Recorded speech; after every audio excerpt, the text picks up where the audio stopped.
മറ്റൊരു സുപ്രധാന വാർത്തയിലേക്ക് തന്നെയാണ്. വോട്ട് കൊള്ളയിൽ ലോക്സഭാ പ്രതിപക്ഷ നേതാവ് രാഹുൽ ഗാന്ധിയുടെ വാർത്താ സമ്മേളനം നാളെ പുതിയ വെളിപ്പെടുത്തലുകൾക്ക് സാധ്യതയുണ്ട് എന്നുള്ളതും കൂടിയാണ്. വോട്ട് കൊള്ളയിൽ ലോക്സഭാ പ്രതിപക്ഷ നേതാവ് രാഹുൽ ഗാന്ധിയുടെ വാർത്താ സമ്മേളനം നാളെ ഉണ്ടാകും. പുതിയ വെളിപ്പെടുത്തലുകൾ ഉണ്ടാകാനാണ് സാധ്യത എന്നുള്ളതും കൂടിയാണ്. ബീഹാർ തെരഞ്ഞെടുപ്പിന്റെ ആദ്യഘട്ടം നവംബർ 6-ന് നടക്കാനിരിക്കുന്നു. അതിന് തലേ ദിവസം, അതായത് നാളെ, ഈ പ്രഖ്യാപനം ഉണ്ടാക്കുന്ന അലയടികൾ എങ്ങനെയൊക്കെ ആയിരിക്കും, അല്ലെങ്കിൽ ഈ വാർത്താ സമ്മേളനത്തിൽ എന്തൊക്കെയായിരിക്കും രാഹുൽ ഗാന്ധി NDAക്കെതിരെ ഉന്നയിക്കാൻ പോകുന്നത് എന്നുള്ളതാണ് എല്ലാവരും ഉറ്റുനോക്കുന്നത്. വോട്ട് കൊള്ളയുടെ ഒരു ബാക്കിപത്രമായിരിക്കുമോ, അല്ലെങ്കിൽ പുതിയ വെളിപ്പെടുത്തലുകളായിരിക്കുമോ, വോട്ട് ചോരിയെ സംബന്ധിച്ച് കൂടുതൽ വിവരങ്ങളായിരിക്കുമോ എന്നുള്ളതൊക്കെയാണ് ഏറ്റവും പ്രധാനമായും അറിയേണ്ടത്.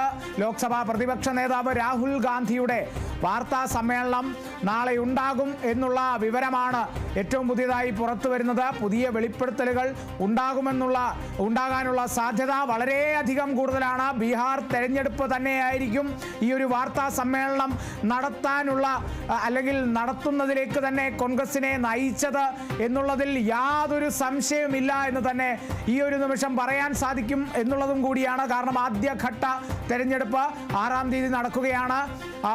ആ ഒരു തെരഞ്ഞെടുപ്പിന് മുന്നോടിയായി ഈ നടത്താനിരിക്കുന്ന വാർത്താ സമ്മേളനത്തിൽ പറയാനിരിക്കുന്ന വെളിപ്പെടുത്തലുകൾ വലിയ രീതിയിൽ NDA മുന്നണിയെ ബാധിക്കുമെന്നുള്ള ഒരു നീക്കം, അല്ലെങ്കിൽ ഒരു പ്രതീക്ഷയാകാം ഇത്തരത്തിലൊരു വാർത്താ സമ്മേളനം എന്നുള്ളതൊക്കെയാണ് സൂചനകൾ. എന്നിരുന്നാലും വോട്ട് കൊള്ളയുടെ ബാക്കിയായിരിക്കും നാളെ നടക്കാനിരിക്കുന്ന ലോക്സഭാ പ്രതിപക്ഷ നേതാവ് രാഹുൽ ഗാന്ധിയുടെ വാർത്താ സമ്മേളനത്തിലെ വെളിപ്പെടുത്തലുകൾ എന്നുള്ളതും കൂടിയാണ് അറിയുന്ന വിവരം. പുതിയ വെളിപ്പെടുത്തലുകൾക്ക് സാധ്യതകൾ ഏറെയാണ്.